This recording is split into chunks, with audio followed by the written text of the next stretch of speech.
Well, looks like it is time to get started with class. About 3 minutes ago, everybody got quiet like we were going to start early there. I almost felt like I needed to jump up then, but waiting for the live stream as well. So we're going to be looking at a study of Daniel, and I know for some of you, we studied this a few years back in class, and so we'll try to make it not the exact same approach. Of course, it is still the same book, so there's certain things that will be common to all of that, but I do want to kind of look at this and hopefully get some good kind of understanding. I also want to welcome the Sojourners. We see them. I think they're all wearing name tags, it looks like, across there. It was good to see them here this morning, I guess, for the next couple weeks helping out at Tallgrass, so I appreciate the work you'll do out there and being with us this morning as well.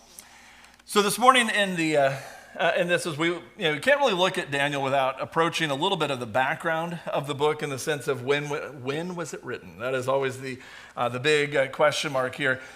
The dating of Daniel can quite honestly cause some major issues and strife between the scholars. And I put that in air quotes because the scholars really didn't come around on an issue of this until very recently in the whole scheme of it. There really wasn't a whole lot of issue in the late period of Jewish scholars, early Christian period, not really a question here of when the dating was. You really only have two choices.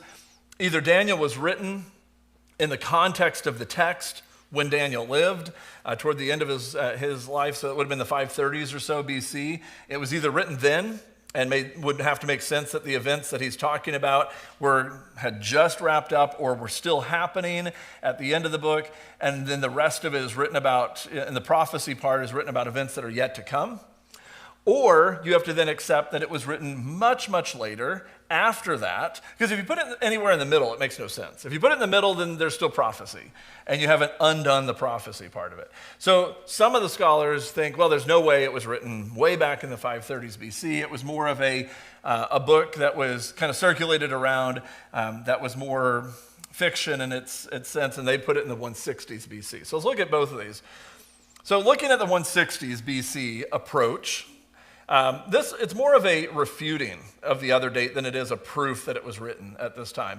If you really look at the heart of it, it's how can we change the fact that Daniel has a whole lot of really good stuff in it? I mean, that's essentially what the 160s BC approach ultimately is going to take on this.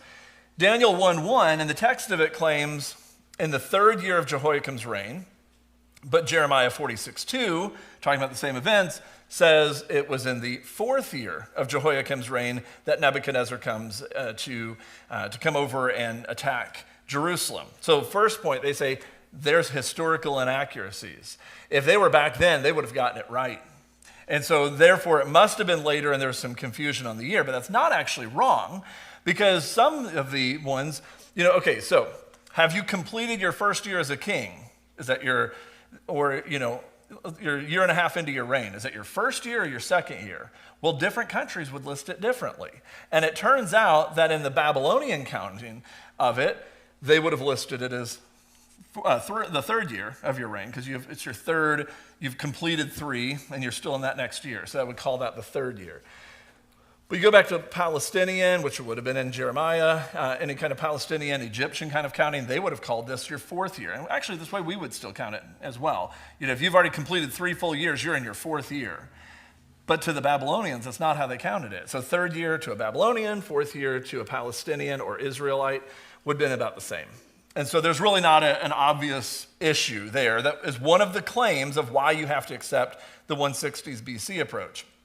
There's also been some question marks raised about whether or not Nebuchadnezzar actually besieged Jerusalem, as it says. In 2 Kings, what he actually did was take Jehoiakim and plucked him out, and he pulled him away and made him his vassal, and essentially with his forces that kind of surrounded Jerusalem were enough of a threat there that Jerusalem falls. Is that besieging or not? Well, so some people say, well, it's because the word being used there, they just look back and say, that if it was written back then, they would have known that Jerusalem wasn't really besieged and wouldn't have used that word because, we understand later that's not how it exactly happened. And the problem with that one is really, that's semantics.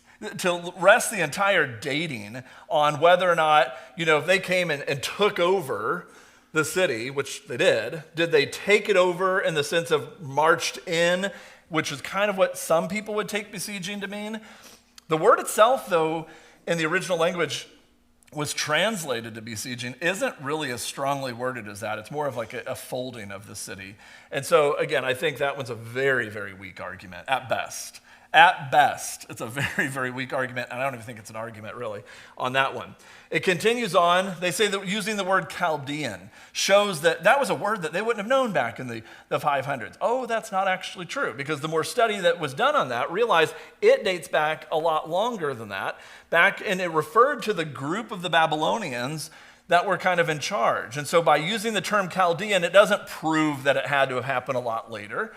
If anything, it just shows that now we understand how long back the word Chaldean was actually used.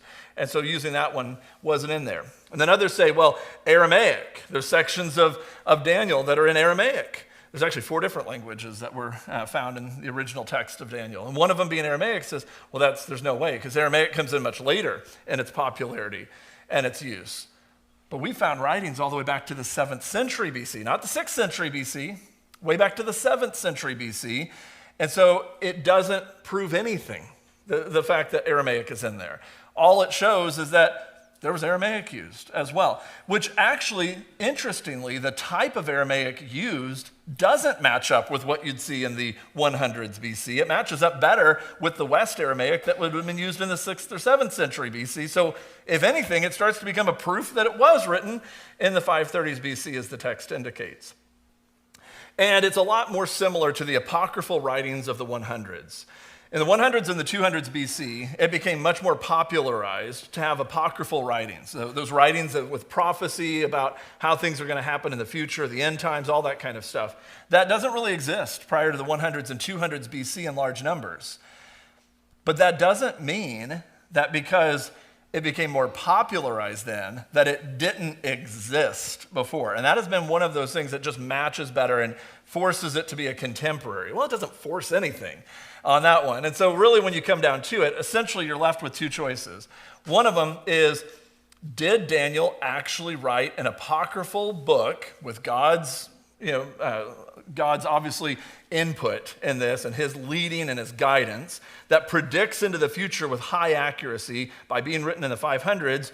Or did it happen much, much later, compiled and get circulated around in the 100s BC after all those things happened and wrote as if it were a prophecy, but it was an after the fact kind of a writing? That's ultimately what you're coming down to on these. So ultimately, Daniel would be a big deception. If that's the case, and if you were to Google it, put in there, when was Daniel written? It's going to say 164 BC, because that's how much we're being pushed to not believe that Daniel is actually a book of prophecy. But it doesn't really seem that likely that the Bible would include, through God's inspired guidance of how his word's going to come to be, one big book of deception. At the root of it, that seems to be a little ludicrous on the belief system that a Christian scholar would choose to not believe that God has the capability to look into the future. But instead, deception's the more likely approach. That doesn't seem realistic. It doesn't seem likely. There's more than that, though, when you look at this, which starts to argue far more for the 530s BC. Could you imagine that, first of all, it was found in some of the Qumran text of the Dead Sea Scrolls, a large section of Daniel was. How did it get, which by the way, the Qumran section of the Dead Sea Scrolls would have been by an extremely devout group of the Maccabees that had this. In that period of time, those sects, the Essenes, I believe, were the ones, or Essenes, however you say that, those groups that were kind of very, very studious. How and within 50 years did a book of deception get so widely circulated, accepted as canon, as in like the part of Scripture, all within 50 years without anybody realizing the hoax that was being pulled over them in that entire time? That, to me, takes a much larger leap of faith than it does to believe that God can see into the future, when a day is like 1,000 years to him in so many ways because they all blend together because he is now. That's how he is the God of yesterday, today, and tomorrow, because he exists. When he doesn't say, I was, I am, and I will be. He just says, I am. His idea of eternity and time is so different. He's there at all points in time. So for him to see all the events happening isn't weird. He's there right now at all events. We live in a timeline. He doesn't live in a timeline. And so it becomes a real difficult thing, which, again, your mind will start exploding out of your head when you still really start to try to figure out eternity and God's always there nature. But had it not been written in the 530s BC, this idea of this deception and this idea that it was accepted by so many, how many people would have had to have been fooled into that? The text itself has a lot of really detailed accounts and events of what it was even like to live in those times that appear in every which way to be accurate on that part of it. How would somebody 500 years later, okay, imagine going back to, you don't have the benefit of Google. You don't have, a textbook you can look up and figure this out. So we go back to the 1500s BC, and I'm going to write something that explains life in that time. I don't know the difference between what it was like to live in the 1200s, the 1500s, or the 1700s, quite honestly. I don't know, when did they start, having the British people with the powdered white hair? I don't know when that started. But somehow all of those kinds of little details like that fit and match with the right people to a group of people who wouldn't have had a written record of the history during that time. So it would have been a really difficult task to pull off as well as it was pulled off if it were really a scam book. And then, of course, there was one period of time, you go back in 305 AD, one book was written that was trying to kind of refute Daniel as being a prophecy book. And that book was found pretty clearly to have so many problems with it that it was refuted in 407 AD. And then for over 1,000 years, no one questioned it. Nobody seemed to have a problem with it, but modern scholars, we're so smart these days, right? We come along and all of a sudden it's like, well, we know better. Well, now we can go back 2,500 years ago and we can figure out exactly what happened because of this, and this. And we come up with these reasonings behind it. But a lot of times when you look at it, there were no problems with understanding that Daniel was the book that it is. And it was written when it says it was written. Also, some people really struggle with the fact that it's so accurate. We get into some of the later particular ones. What's coming after the United States folds and falls? Ooh, is it going to fold and fall? Well, every other kingdom kind of has, and to some degree. And what's going to happen after the kingdom that takes over this country later? What's going to happen to the one after that? How would we know any kind of detail like that? It's too accurate. There's no way they could have known the Babylonians were going to fall to the Medes and Persians. The Medes and Persians were going to fall to the Greeks, and the Greeks were going to fall to the Romans. No way, not possible, couldn't be done. And so we end up with this idea that no one could know that. You're right, no one could, but God does. And so there's where the difference in really the faith issue coming in versus trying to reason it out solely based on how man could have figured this out. And one last little thing that comes in that's used by both sides as kind of an argument here. There were 3 in particular musical instruments that were referenced in the book of Daniel that would argue initially for the 160s BC date because the wording of it were words that wouldn't have been popularized then. But in other writings now, it has been found to be used with those 3 names all the way back to the 8th century BC, which completely throws that whole argument out of the water. And the words actually match better to the 8th century usage rather than what we see later. And again, the argument starts to not be as big of an issue as accepting it as it would have been initially.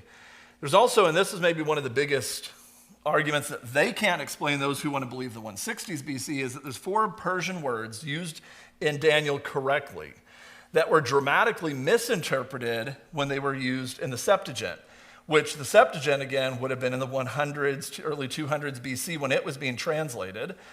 And so if they didn't know the meaning of those 4 Persian words by the scholars of that day, how would the scholars of that day known the right translation of those words during the time of, and put them in the book of Daniel correctly, but everywhere else wrong? And while it may seem subtle, if you don't know how to translate a word here, how did you know how to do it here? And again, the reason that you can go back to the 530s BC is because they're correctly translated with the correct meaning in Daniel because it was written when they were used, which again, all kind of goes back to these little subtle clues and cues that we have on this. Ultimately, should we be focused on this? No, there's text that we need to look at, but you can't ignore the fact that this is probably the most argued book on the date of the writing. Of all the books in the, you might have issues too with books like Job and a few others, but the issue that really comes in on this particular one is, when was this one written? When was it written? Because ultimately, why does it matter? Why does all that matter? It matters importantly because one of them, God's prophecies, are mind-blowingly amazing. The other one, you've written them all off as though they didn't happen. And that's really why it matters when the date of writing of this is. I would argue and assert pretty strongly that as those who follow God and truly trust in his word, that if it says it was written there during that time, and the text says in first person account, Daniel, that we can't then turn around and say, yeah, somebody just during the time of the Maccabees pretending. And I think that we'd be in a real dangerous area to go down that path. So I'm going to go with the assumption and the understanding that Daniel was written when it says it was written. So we're going with that one. One last kind of point to that is Ezekiel does bring up Daniel 3 times. Don't know if it's the exact same Daniel. It probably is. If it's the same Daniel during the time of Ezekiel, then that has to put it in the 500s BC as well. So you run into some other parts of the Bible that kind of support the fact that Daniel was a real person and that he really did. Now, we're going to see some things that happen in Daniel that become hugely important in Israel's history. Very, very important. That again, if Daniel wasn't a real person, if he wasn't really, writing this in the 500s BC and it was some later compilation by other people, then all of a sudden some of these other things that did happen in Israel, which were hinged on the importance of Daniel, would fade away as well. And again, I'm not willing to accept those things. All right, so let's get into the text of Daniel chapter 1. In the 3rd year of the reign of Jehoiakim, king of Judah, Nebuchadnezzar, king of Babylon, came to Jerusalem and besieged it. And the Lord delivered Jehoiakim, king of Judah, into his hand, along with some of the articles from the temple of God. I was reading it this last time, and I think one thing jumped out at me in this first couple of verses, particularly in that second verse. I've always thought of Nebuchadnezzar as hauling off the articles of the temple of God. I didn't quite read that sentence correctly. Well, read it again. And the Lord delivered Jehoiakim, king of Judah, in his hand, along with some of the articles from the temple of God. He sent not only Jehoiakim, but the articles out of the temple. Why? Well, anybody have a guess as to why? Why would he want the articles to be up there? Substantiation might be a part of it. I would say also at the same time, protection of his stuff. If you're going to have the articles, they're going to be brought back. We're going to go through a period of time. What's going to happen to this temple? It's gone. And so if his articles are to be preserved, they actually needed to get into the hands of the Babylonians. Interesting that Belteshazzar is Daniel's name. So that's an easy slip up on that one. Belshazzar, who's one of the kings, decides he's going to have a little party with them, and that doesn't end well for him. We'll see that in Daniel as well. But this idea, too, that he carries those off to the temple, and initially your first thought is, how would he ever have put these into the temple of his God? That is such an affront to God. Well, it was meaningless of a temple. It's just a place that they happened to false worship at. They were a group of people that did nothing other than false worship. God just needed a closet to use for his stuff, if you really look at it, and he stores it there, essentially. Nebuchadnezzar gets used by God left and right, doesn't even realize how much he did for Judaism and essentially Christianity unknowingly. He becomes God's instrument in so many ways. As a matter of fact, they would have not needed to be carried off to Babylonian captivity if people like Jehoiachin and Jehoiakim would have just done what they were supposed to do and just play along with Nebuchadnezzar. God had a plan there, and they just kept trying to go to Egypt, trying to work with Egypt. And we see that, and that's how they end up in Babylonian captivity. Is finally, the only way it's going to work is if they just come take them. All right, you're going to keep trying to mess with Egypt and try to go over to Egypt? No, that's not working. That's not how this happens. Go. Go up to Babylonia. And that's kind of how they end up there.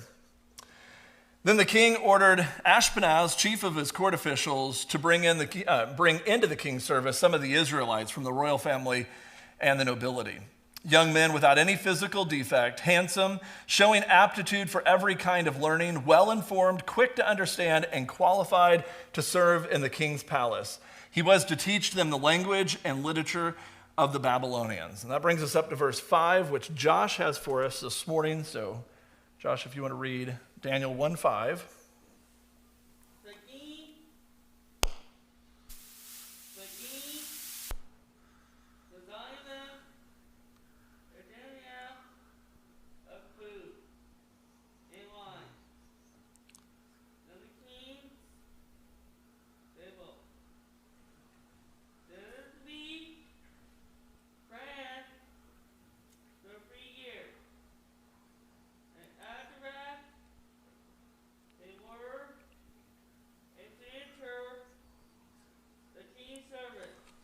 Back to you. All right, Josh, thank you.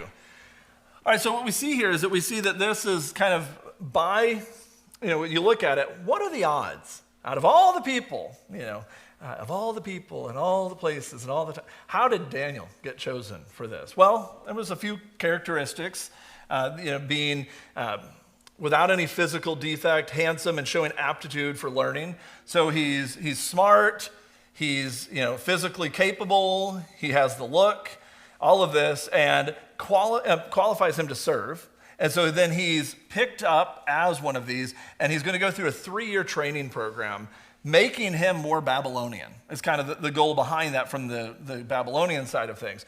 They like to have this group, which interestingly, we're going to see throughout the time, this group of people that they would spend so much time on, training these people up through this service end of this, but yet very quickly would chop them to pieces if it didn't go well. I mean, they were only at the king's wishes that they got to serve this. Among those who were chosen were some from Judah: Daniel, Hananiah, Mishael, and Azariah. The chief official gave them new names.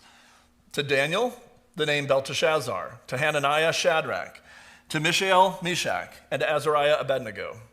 I always find it odd that of all the names, we don't know the Jewish names of Daniel's friends. We only know their Babylonian names, but we don't, most of the time we forget what Daniel's Babylonian name is, why we switched it up that way, why we didn't end up just calling them Belteshazzar's friends, Shadrach, Meshach, and Abednego, but instead we would say Daniel's friends, and then not call them by Hananiah, Mishael, and Azariah.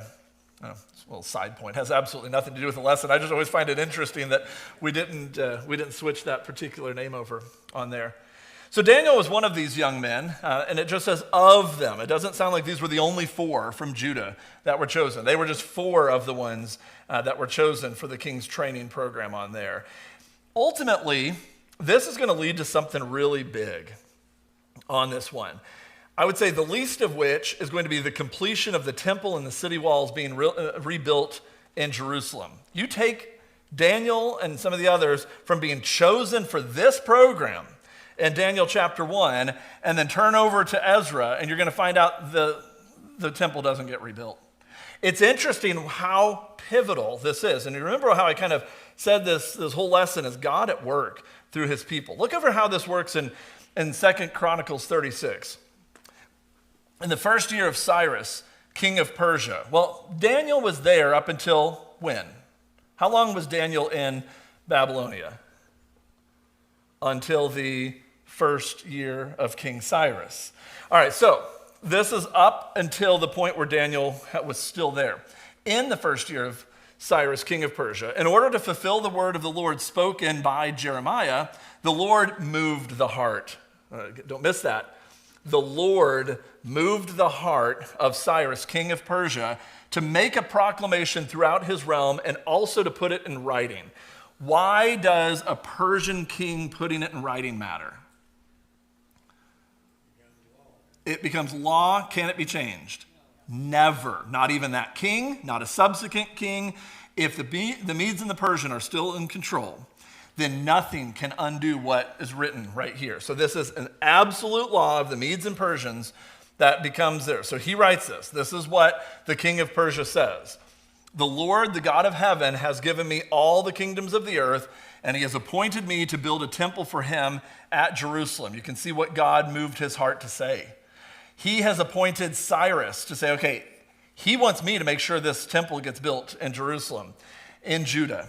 and any of his people among you may go up, and may the Lord their God be with them. So then later, trouble comes in. In Ezra 6, they've gone back.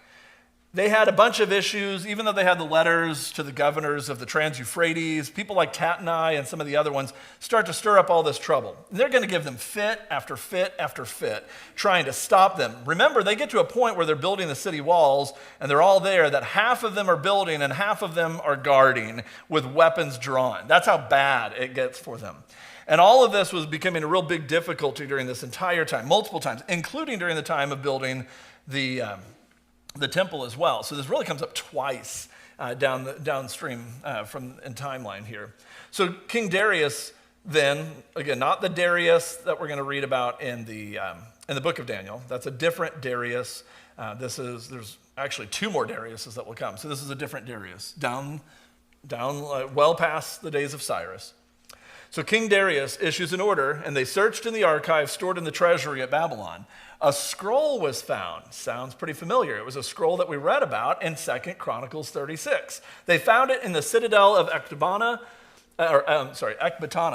in the province of Media, and this is what was written on it. Memorandum, in the first year of King Cyrus, the last year that Daniel was there, the king issued a decree concerning the temple of God in Jerusalem. Let the temple be rebuilt as a place to present sacrifices. Let its foundation be laid. It's to be 60 cubits high, 60 cubits wide, with 3 courses of large stone and 1 of timber. The costs are to be paid by the royal treasury.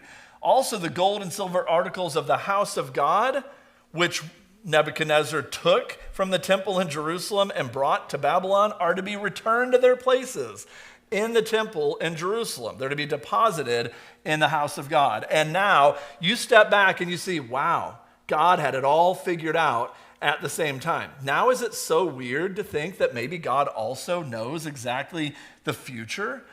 Because no matter how you try to undo God's miracles, you're going to be stuck with a handful of them. No matter what date you put on to Daniel, you can't undo the miraculous work that happened when King Cyrus was moved by the Lord to write something that benefited them. And the book of Daniel explains why he was moved by the Lord. Why was he even favorable to the God of heaven? Well, Daniel was right there by his side, in his ear, telling him all about all that stuff. Same reason why Nebuchadnezzar was changed as well. Now then, Tatnai, governor of the Trans-Euphrates, and Shethar-Bozenai, and all you other officials of that province, stay away from there. They were messing with him badly. They were just making every possible way. They tried to kill a bunch of them. They tried to lure him away, kill him all sorts of things they could do. Do not interfere with the work on this temple of God. Let the governor of the Jews and the Jewish elders rebuild this house of God on its site. And all of that goes back to Daniel was chosen by Nebuchadnezzar to be one of the trainees in his program. If you take that event away, Daniel doesn't rise to power. You take Daniel rising away from power, Daniel doesn't get in the ear of Nebuchadnezzar and gain favor there. Then he doesn't stay in that position of power and keep that round of influence with King Cyrus. Then King Cyrus doesn't write a decree, which doesn't get found later by King Darius, which allows everything to get right back to the way God wanted it. He wanted it right back in place. And if you don't see God at work through that, I don't know how you're going to miss it. But if you miss it, it's as plain as can be when you look at it from that. All right, so again, this ultimately led to many things, but I would argue the least of which is the completion of the temple, and then again later the city walls being rebuilt. That is God at work, plain and simple. And we see this in Daniel chapter 1, the start of this one. Whoops, click twice. All right. But Daniel resolved not to defile himself with the royal food and wine, and he asked the chief official permission not to defile himself in this way. Now God had caused the official to show favor. Again, God had caused. This would not have gone over well. You can't just tell them, like, I'm a new trainee. I mean, imagine an intern walking in and be like, well, here's how it's really going to go down. Well, unless somebody moves you, you're probably not going to allow that to happen with an intern. So the idea here is that God moved this official to have this with them as well. So the official told Daniel, I'm afraid of my lord the king, who has assigned your food and drink. Why should he see you looking worse than any of the other young men your age? The king then would have my head because of you. And so he tells them, just test us and give us this 10 days. And so he agreed that he would let them go on for 10 days, only eating vegetables because the food they would have eaten would have defiled them. And at the end of the 10 days, they look healthier. So vegetarianism is the way to go right now. That's not necessarily the takeaway, but it's the idea that he did not want to defile himself with the things he wasn't supposed to do. And what might have, in their mind, thought they're going to be emaciated over it was quite the opposite. Again, God watching over them to make them look the way they wanted to when they chose something other than those things. And so, read the end of this. These 4 young men, God gave knowledge and understanding of all kinds of literature and learning, and Daniel could understand visions and dreams of all kinds. God gave that knowledge to them. He wouldn't defile himself. The official wouldn't have allowed it had God not been working on his behalf through this as well, and Daniel wouldn't have been so wise had God not been at work through this as well. And so on the very end of this, only a couple verses, I'll just read them real quickly here. This is the end of the chapter. At the end of the time set by the king to bring in his service, the chief official presented them to Nebuchadnezzar. The king talked with them, and he found none equal to Daniel, Hananiah, Mishael, and Azariah. So they entered the king's service. In every matter of wisdom and understanding about which the king questioned them, he found them 10 times better than all the magicians and enchanters in his whole kingdom. And Daniel remained there until the first year of King Cyrus. Important because of what we see happening later during that last year. All right, so in the going forward, we'll look at a lot of the different ways that Daniel inserts himself into the historical occurrences during this captivity time and sets things up for that. So anybody have any thoughts or comments to kind of... All right, Josh. Josh doesn't have any, but anybody else have any? All right, we'll wrap it up there.